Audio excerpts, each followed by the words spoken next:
Write a paragraph on your school library using the following points. নিম্নলিখিত পয়েন্টসগুলোকে ব্যবহার করে তোমার স্কুল লাইব্রেরিকে নিয়ে একটি প্যারাগ্রাফ লেখো। পয়েন্টস: লোকেশন, অবস্থান, মানে এটা কোথায় অবস্থিত। ভ্যারাইটি অফ বুকস, বিভিন্ন রকমের বই।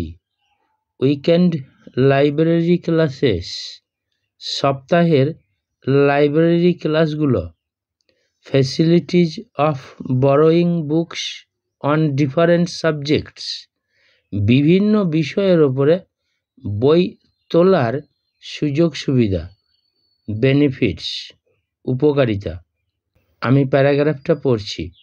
আওয়ার স্কুল লাইব্রেরি, আমাদের school library. We have a library in our school, আমাদের স্কুলে একটা লাইব্রেরি আছে। It is located in a corner of the school, এটা স্কুলের এক কোণে অবস্থিত।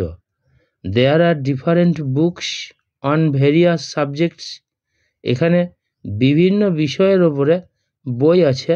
ইনক্লুডিং সায়েন্স, তার মধ্যে রয়েছে বিজ্ঞান, লিটারেচার, সাহিত্য, হিস্ট্রি, ইতিহাস অ্যান্ড আদার্স, এবং অন্যান্য বিষয়ের। এভরি উইকেন্ড, প্রত্যেক সপ্তাহে। উই হ্যাভ লাইব্রেরি ক্লাসেস, আমাদের লাইব্রেরি সংক্রান্ত ক্লাস থাকে। হোয়ার উই ক্যান লার্ন, যেখানে আমরা শিখতে পারি। How to utilise the library books, কীভাবে লাইব্রেরির বইগুলোকে ব্যবহার করা যায়। We can borrow books on different subjects, আমরা বিভিন্ন বিষয়ের ওপরে বই তুলতে পারি। And bring them at home, এবং সেগুলোকে বাড়িতে আনতে পারি।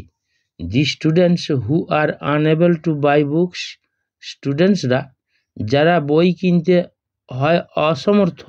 Gate great benefit from school library, school library থেকে বিরাট সুবিধা পায়।